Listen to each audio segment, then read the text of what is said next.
Sejam muito bem-vindos ao Mesa de Debates. Aqui quem está falando é o Guilherme. Vamos dar sequência aqui na nossa programação da semana, trazendo aqui debates, conversas sobre esse período, sobre esse momento eleitoral que nós estamos vivendo, né? E continuando aqui a nossa saga em entrevistar, né, os candidatos e candidatas aí a vereadores, prefeitos, né, do campo da esquerda, nós vamos dar um pulo em Contagem, né, Minas Gerais, aonde vamos entrevistar a Isa, né? Ela que está sendo candidata a vereadora, né, pela cidade de Contagem, pelo Partido dos Trabalhadores, o PT, né? E vamos debater um pouco aí com ela, né? Qual que é o propósito aí da sua candidatura? Enfim, né? Passo a palavra aí para a Isa fazer a sua apresentação inicial. Certo. Então, boa noite, né, a todos, todas e todes que nos assistem. Boa noite, Guilherme, né? Primeiramente, quero agradecer essa oportunidade, esse espaço de a gente poder dialogar mais sobre essas ideias, né, sobre esse desejo, sobre o que nos move. Eu sou Isa, eu sou psicóloga recente, também sou graduada em comunicação. Eu sou militante dos movimentos sociais e filiada ao Partido dos Trabalhadores desde 2008. Minha trajetória foi muito relacionada aos movimentos sociais, participei um pouco do movimento estudantil, né? O que me traz para a política, inclusive, é o movimento estudantil da minha cidade, a luta, né, pelo passivismo na época lá na Câmara já. Então, minhas primeiras experiências de organização política foram desse lugar. E mais recentemente graduada em comunicação, fui me envolver um pouco mais com os direitos sociais, né? Encontrei com o movimento de luta nacional da população em situação de rua, entender que o movimento de direitos humanos integrava aquela militância, né, polissêmica, que estava sempre, né, ativa com o movimento aqui, com uma bandeira ali. Fui entender que os direitos humanos integravam essas pautas todas. Conheci um pouco do movimento antiproibicionista, né? Me tornei uma feminista, antiproibicionista, antipunitivista e agora também antimanicomial, né? Na luta da saúde mental. Eu sou a filha do pedreiro, com a diarista, eu nasci e criei no bairro industrial, sempre estudei em escolas públicas até a minha última graduação agora, e é isso, integro a rede de direitos humanos, me sinto um pouco parte da rede hoje do Estado, ajudei, colaborei com a organização dos últimos encontros, conheci um pouco mais, que é uma história, né, antiga, que vem muito antes da gente, e é um pouco isso. Guilherme, Perfeito, Isa. Então vamos aí para a primeira pergunta, né? Você falou aí que era uma militante, né, dos direitos humanos, né? Eu queria que você começasse a explicar aí para o ouvinte o que exatamente significa direitos humanos para você, porque a extrema-direita faz aí, né, uma confusão sobre esse tema, né, de propósito, a gente sabe, né? Eu gostaria que você esclarecesse quem está assistindo a gente. uhum. Vamos enegrecer, vamos avermelhar esse tema, né? Eu não falo do lugar de teórica dos direitos humanos, né? Minha experiência política hoje é desse lugar de psicóloga e de militante e de usuária dos serviços, né? Mas para a gente compreender um pouco os direitos humanos, é muito interessante a gente revisitar a história e entender que lá no século XVIII, com aquele movimento do iluminismo, acontecia uma primeira revolução, que era uma revolução burguesa, né? Considerando que a gente vive numa sociedade eurocêntrica. Então, a gente ainda parte dessa história também para entender algumas coisas do cotidiano. Então, naquele momento, a burguesia lutava por direitos individuais, né?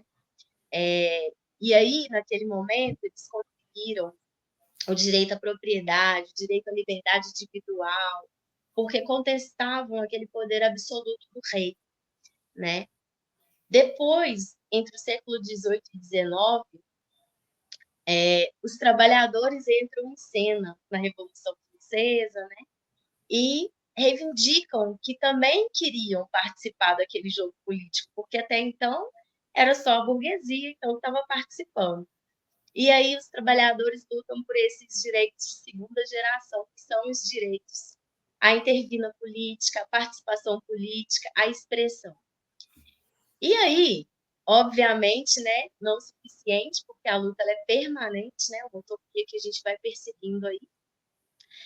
Chega no século XIX e entende-se, né, com o fim da Segunda Guerra Mundial, com todo mundo destroçado, e todo aquele contexto assim que precisava de um apaziguamento, né? Então vai se fazer acordos, entendendo que ali precisava retomar a política, porque a guerra ela demonstrou que era aquela incapacidade de dialogar levou a toda aquela atrocidade da humanidade. Então resolvem a começar a brigar. Então vem os Estados Unidos, né, com toda aquela tradição inglesa e defende bravamente ali naquele pacto os direitos civis, né, os de primeira ordem, os da burguesia. E a União Soviética luta, então, para a garantia dos direitos sociais, porque entende que não adianta a gente ter direito individual se a injustiça social é tão grande. Então, a base de qualquer democracia precisaria prescindir dos direitos sociais, os direitos políticos, culturais, econômicos, né, os direitos humanos. Então, esse é um brevíssimo histórico da luta, né, para que se chegue hoje ao entendimento dos direitos humanos que a gente tem. E aí tudo isso culminou na Declaração das Organizações das Nações Unidas, né, de 1948, que é o grande pacto, então, onde consegue se conciliar aquelas divergências que ainda existiam em termos de garantias de direitos. Aí, já para concluir essa explicação, recentemente, né, ali na década de 70, começa a vigorar aquele pensamento de que o Estado precisava voltar a ser mínimo, de que direitos era para o cidadão de bem, né? Aquele ideal neoliberal, de que direito é para alguns, para todo mundo. E aí, mais uma vez, os movimentos emergem também, né? Reivindicando, atualizando aquele direito ao estado de bem-estar social, né? Entendendo que não tem bem-estar social se você não tem direitos sociais, se você não tem um combate, né? Uma minimização da desigualdade social, e tudo isso, assim, que acarreta, né? Uma sociedade como a brasileira, que não fez reforma agrária, que tem conflitos fundiários severos, que tem essa questão do conflito da terra, que hoje pauta o racismo ambiental, né? Que coloca a força do Estado em alguns territórios e outros nem tanto. Então, meu entendimento de direitos humanos hoje ele se alinha muito ao que a direita traz de uma forma pejorativa para a gente, que é o direito dos manos, é o direito das minas. Eu acredito que os direitos humanos eles precisam estar sempre sendo atualizados à luz do seu tempo histórico. Perfeito. E Isa, na sua explicação aí, né? Você fala que é uma feminista anti-punitivista, né? O que que necessariamente significa isso? E como fazer uma campanha eleitoral, né? Pregando nessa linha de raciocínio, né? Do feminismo antipunitivista. Então, Guilherme, esse tema é muito complexo, também vou tentar reduzir e para tentar explicar, mas essa linha de antipunitivismo, de cuidado, ela está extremamente integrada com a minha concepção de cuidado do sujeito, né?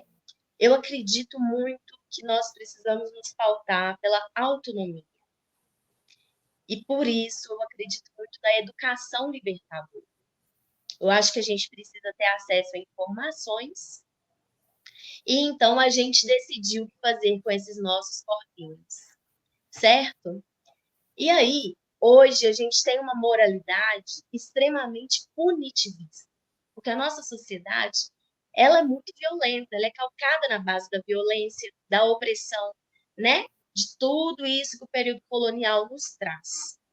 Então, eu acredito que é libertador a gente pensar uma sociedade que se constrói para além da punição. Uma sociedade que entende o sujeito como dono de sua história, né? Que tem ali uma autonomia para poder decidir e para poder construir maneiras de se cuidar. Então, disso vem o feminismo antiproibicionista, né? Eu não acredito que a gente deve proibir, eu acredito que a gente deve informar, a gente deve possibilitar cuidado, enfim. E o antipunitivismo, ele parte também dessa lógica. Por quê? Se a gente tem hoje uma massa preta e parda, e coloco parda entre parênteses, porque essa é uma discussão que eu venho fazendo, né? Porque a gente tem no pardo, pardo é papel. Os pardos são indígenas ou são afro-indígenas e precisam trazer isso à consciência também. Então, a gente tem uma sociedade afro-indígena encarcerada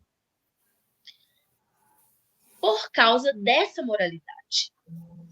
É como se aqueles mecanismos da escravidão se atualizassem assim, de acordo com as leis, e eles servem como uma justificativa, né, para oprimir esses corpos que são vulnerabilizados, pauperizados e marginalizados, né? Literalmente são os corpos das favelas, são os corpos das periferias. Então tem a ver com isso, o antipunitivismo também, que a gente acredita no desencarceramento, numa justiça de transição, num abolicionismo penal. Certo.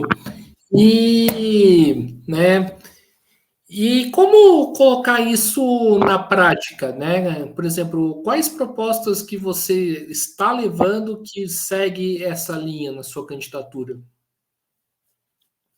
Olha, Guilherme, eu considero que levantar essa bandeira num processo eleitoral marcado pelo conservadorismo, como tem sido as nossas últimas eleições, já é por si só uma iniciativa que demonstra lado, sabe? E isso já é bem importante. Assim. Fazer esse debate, trazer essa agenda de direitos humanos para o pleito eleitoral, momento que a gente tinha que estar posando bonitinho e falando só aquilo que algumas pessoas querem ouvir, a gente está topando fazer o debate crítico e dar voz aos invisíveis, aqueles que ficam sem voz, massacrados por esse sistema, né, que por vezes oprime nosso povo. Então, eu acredito, por exemplo, que nós precisamos pautar as políticas públicas para a população carcerária. Já está previsto em lei a garantia de todos os outros direitos quando a pessoa está cumprindo pena, né? Junto com os presos, também tem os seus familiares, que ficam como se estivessem presos simbolicamente também, e que vivem uma situação de opressão que às vezes é de dentro para fora, que se isolam. Então, é com essas pessoas que eu quero dialogar, é com essas pautas também que eu quero trazer junto comigo nessa defesa de direitos e de todas as políticas públicas que a gente tem, porque eu me sinto filha dessas políticas públicas, sabe? Eu só estou aqui hoje por causa delas. Então, eu olho para esses pares que às vezes têm esses direitos negados, né? Por uma condição, por uma questão moral, assim, que nós precisamos lutar por eles, né? E eu também sou parte dessa luta. Assim. Eu me sinto muito parte. Certo. E o Isa, né, hoje é um dia de luta aí em defesa da população, né, em situação de rua, né? Conta aí como que foi esse dia aí para você, né? Você levando alguma bandeira em relação a esse tema, né? E como que é a situação em Contagem, né, em relação à população de rua? Sim. Bom, Guilherme, eu vou um pouco mais longe agora para dizer onde nasce o meu vínculo com a população em situação de rua. Eu sempre fui uma criança um pouco mais madura para o meu tempo. Então, eu me recordo de quando eu voltava de algum passeio, de carona com algum parente, eu via pela janela crianças nuas e na rua, e eu voltava para casa chorando ao ver aquilo. Tinha algumas crianças que sempre passavam também na casa da minha avó, que me criou, e aquilo mexia muito comigo também. Quando eu entrei para a graduação, eu lembro que eu criei um grupo para a gente tentar fazer alguma coisa, porque naquela época eu não sabia o que a gente podia fazer assim, pela população em situação de rua. Eu achava aquilo indignante demais. Em Belo Horizonte eu via muito mais que em Contagem, mas é porque também eu ficava muito nesse trânsito. Eu passava mais no centro e a gente sabe que Belo Horizonte é esse imã também, né? De população vulnerável, as pessoas que vão ficando por aqui, que buscam esse acolhimento aqui na capital, que tem aquele sonho também de conhecer a capital e chega aqui e percebe, né, isso é frustrado, porque nem sempre o emprego é tão fácil, nem sempre garantir a vida e o mínimo é tão simples, né? E a moradia. Aí, eu estava bem organizada aqui em Minas Gerais, tinha futuro com a graduação, mas assim, precisava buscar um sentido, que eu queria cuidar de pessoas.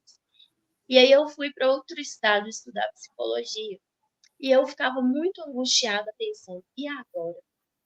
Como ficará a minha militância? Eu estou deixando tudo que eu construí esses anos todos aqui em Minas Gerais.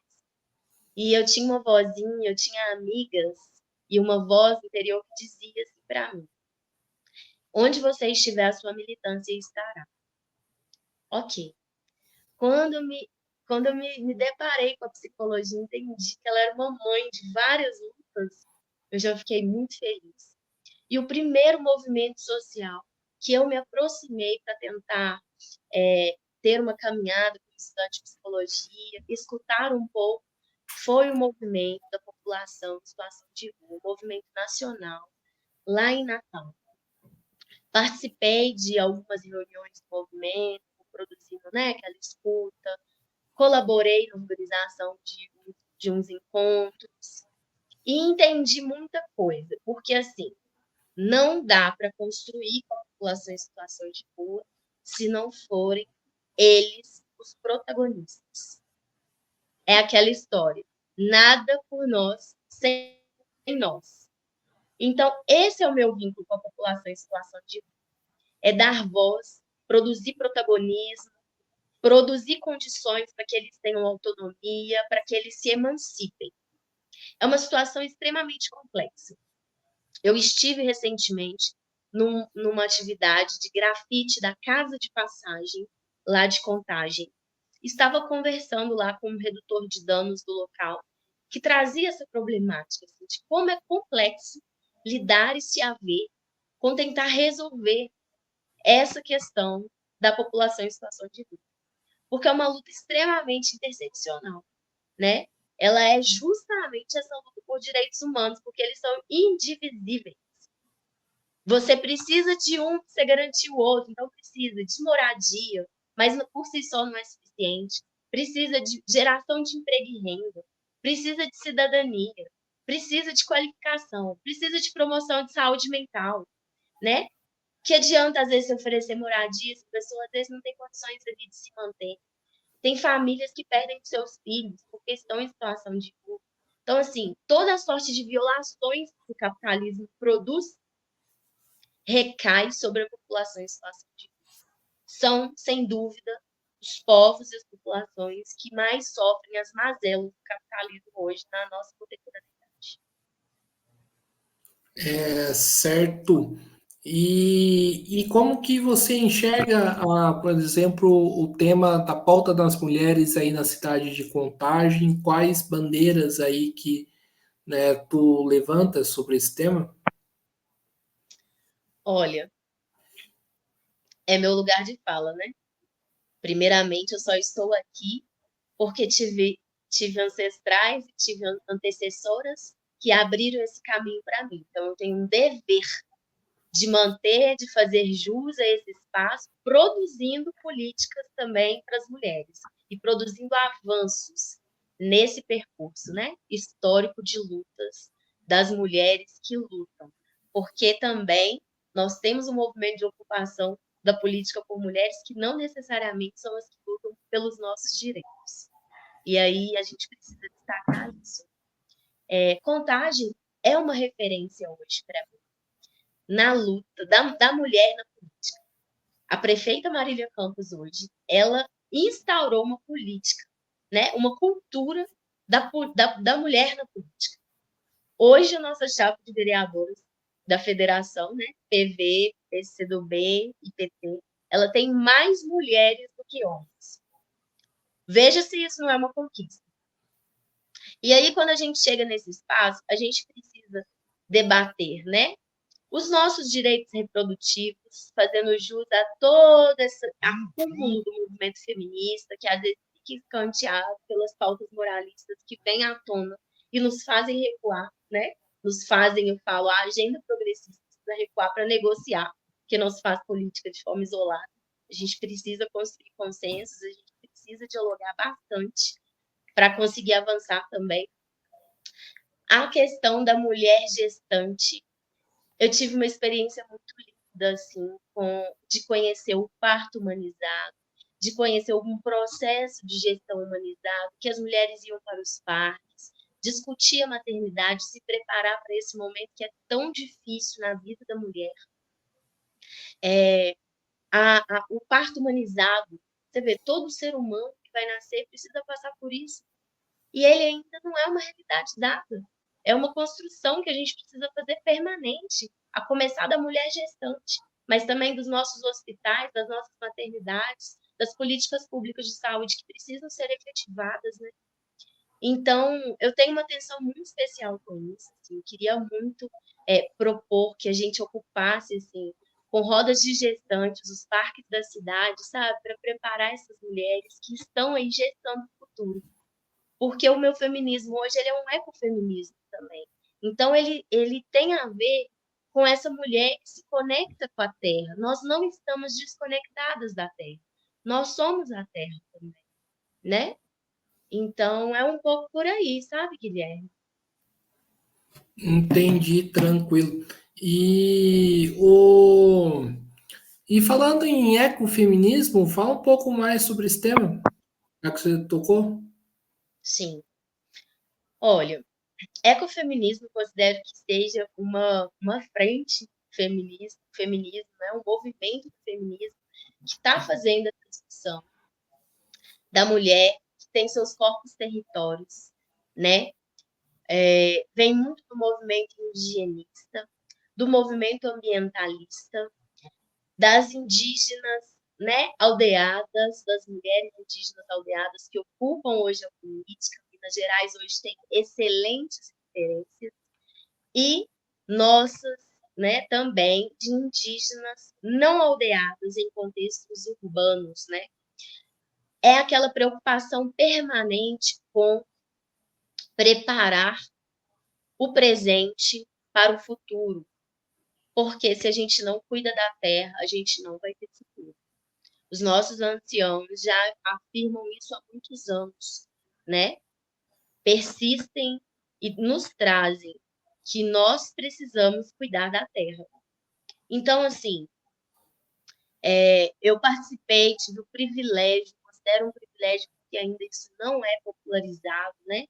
Mas de um movimento feminista que começou a discutir assim nossa relação com os nossos ciclos, com a terra, com devolver o sangue para a terra, se sentir parte dessa terra, porque nós somos natureza, nós não estamos na natureza. Então, o ecofeminismo ele parte dessa chave de análise e de compreensão. Fica nítido para Sim, e Isa, né? Contagem é uma cidade aí que é conhecida, né, por ser um polo industrial, né? E, né, tem uma localização aí onde tem bastante trabalhadores da indústria, né? Qual bandeira, demanda aí que você acha necessário debater para defender esses trabalhadores? Então, direitos sociais, né, Guilherme? Trabalhadores precisam ter situações de trabalho menos precarizadas. O nosso contexto, e esse é um contexto internacional, ele é de terceirização e de precarização. Hoje nós temos uma maioria jovem qualificada que está fora do mercado de trabalho ou está sendo convidada, né, a integrar postos de trabalho que estão extremamente precarizados. Eu, por exemplo, hoje sou uma trabalhadora em quádrupla jornada. Sou grata porque é por isso que eu estou conseguindo também estar aqui conversando com você nesse momento. Garantir meu deslocamento, garantir o mínimo de alimentação. Mas essa jornada quádrupla não está sendo suficiente para eu garantir o mínimo. Então, a minha luta, ela tem a ver com a minha história também. A luta, o que eu defendo para os trabalhadores tem a ver porque eu sou parte disso. Eu sou trabalhadora também, né? Então, eu acho que o mínimo que a gente precisa é de condições dignas de trabalho. Não a terceirização, não a precarização. E vem aí, né? A gente está aprovando nacionalmente agora a reforma tributária. Nós estamos em luta pela garantia das estatais, porque a gente paga impostos, a gente precisa ter serviços de qualidade, e a venda das estatais hoje que nosso Estado passa, né, sofre essa ameaça de ter as nossas estatais Copasa, CEMIG, CODEMIG privatizadas, isso ameaça diretamente a classe trabalhadora. Porque a gente já viu experiências de países que uma pessoa paga 5 mil reais de quando a gente traduz moeda, né? Então, assim, lutar pelas estatais, lutar por essa reforma tributária que está em implementação, né? Defender isso e ouvir, sabe? Eu acho que o papel de um vereador e de uma vereadora é legislar. E para legislar, a gente precisa ter uma escuta muito apurada. Então, eu pretendo produzir esse acolhimento e escutar muito, né? Por isso que o meu lema é cultivar a contagem dos sonhos. Porque eu quero ouvir desse trabalhador qual é a contagem dos sonhos. Qual contagem ele sonha? Nós hoje temos uma cidade que está efervescente de políticas públicas, de obras de macrodrenagem, né, que estão fazendo ali canalização, cuidando do saneamento básico de algumas regiões que ainda sofriam com isso, né? E é isso, sabe? Ouvir bastante para que, mesmo a partir desse lugar de muitas realizações, a gente consiga propor a contagem do futuro. Contagem é a prefeitura do PT? Sim. Hoje nós temos uma frente ampla, né, governando a cidade, com uma boa aprovação do eleitorado, inclusive. Entendi. E qual que é o balanço aí que você faz dessa gestão? Olha, eu vejo. Só um minutinho que eu. Isso, a luz aqui. Eu vejo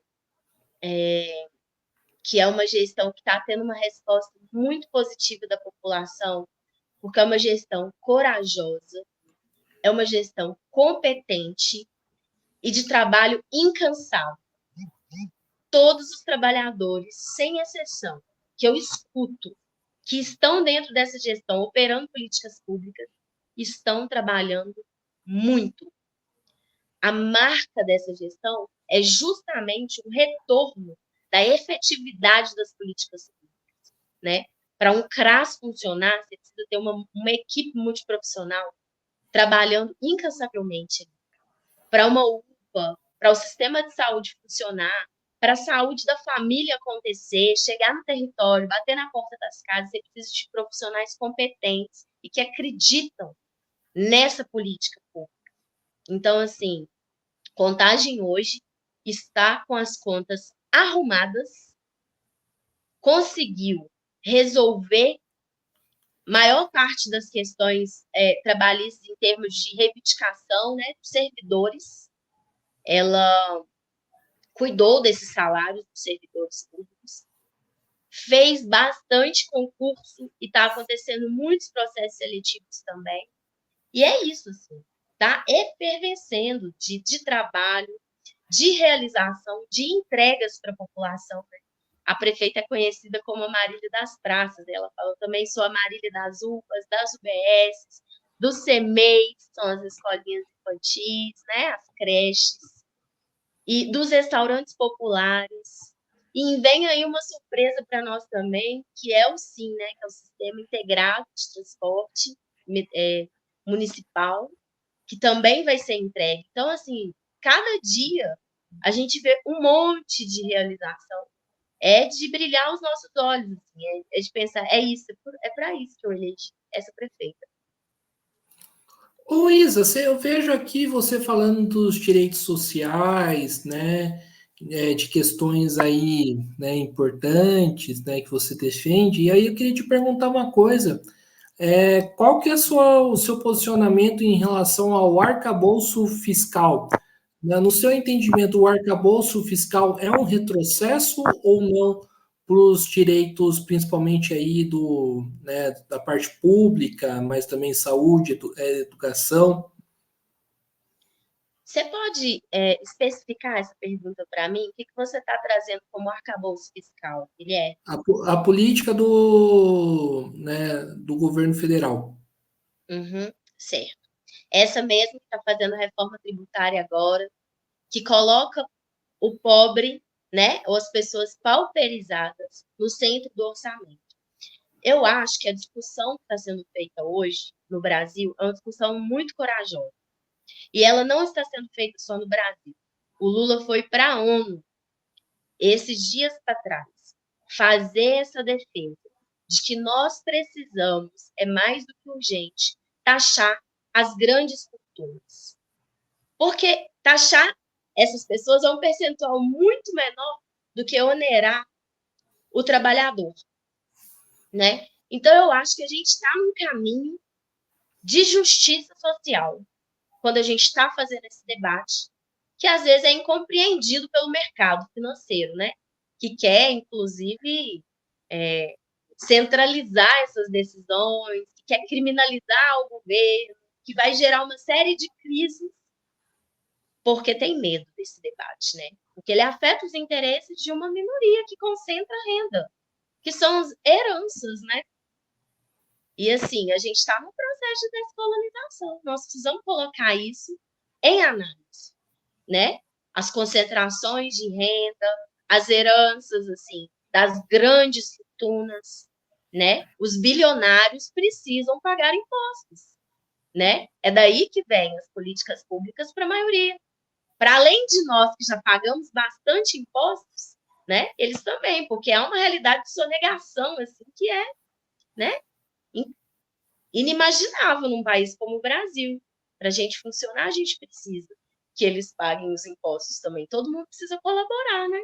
Então é isso que eu penso sobre essa dimensão, sabe?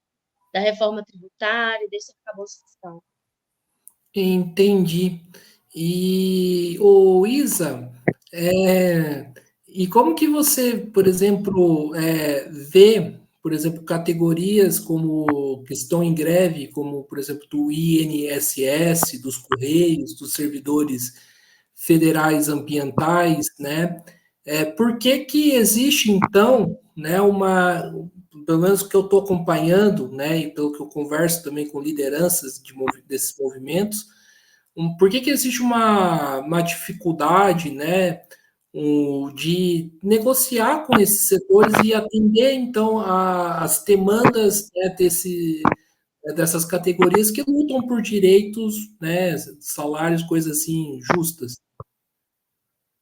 Olha, Guilherme, são justamente as greves e essas reivindicações que fazem a gente avançar.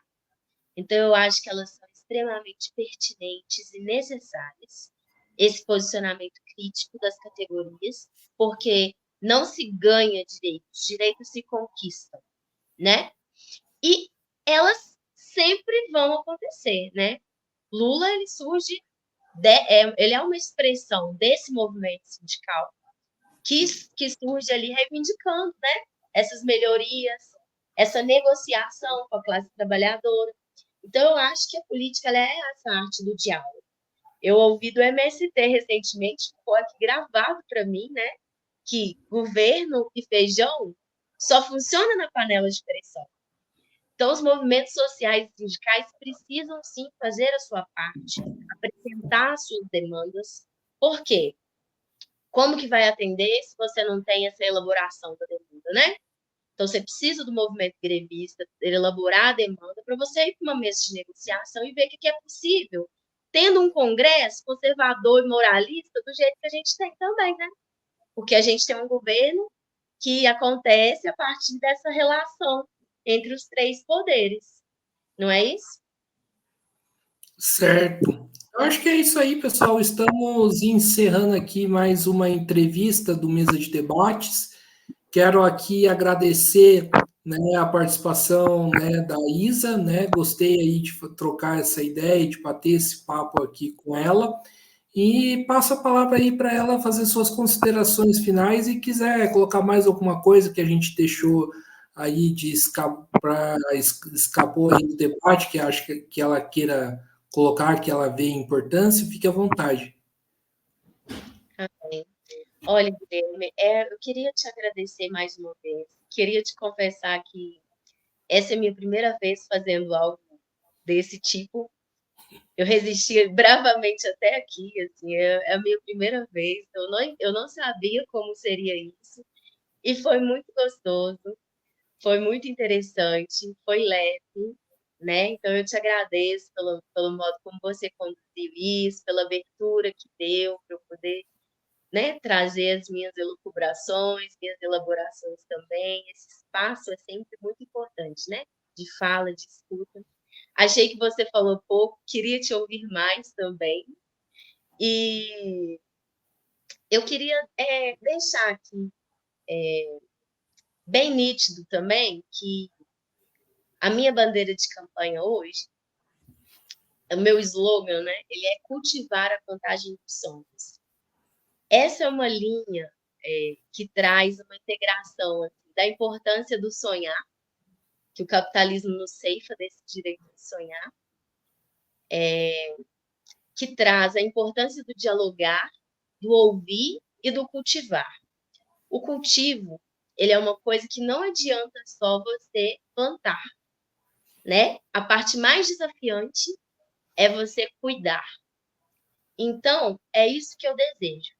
Ouvir, produzir diagnósticos, para a gente cultivar juntos uma contagem que seja a contagem dos nossos sonhos, que seja uma contagem alinhada ao que os cidadãos da cidade esperam e desejam ver no futuro. Isso os jovens, isso as periferias, isso a classe trabalhadora, né? Servidores públicos, os quais eu admiro tanto, as pessoas da limpeza, né? A minha mãe é uma diarista, assim, então eu me comunico diretamente com essas pessoas que executam esses serviços essenciais, né? E que precisam de tanto, né, da garantia de direitos também, porque normalmente as famílias são chefiadas por essas mulheres, né? Assim como tive a minha.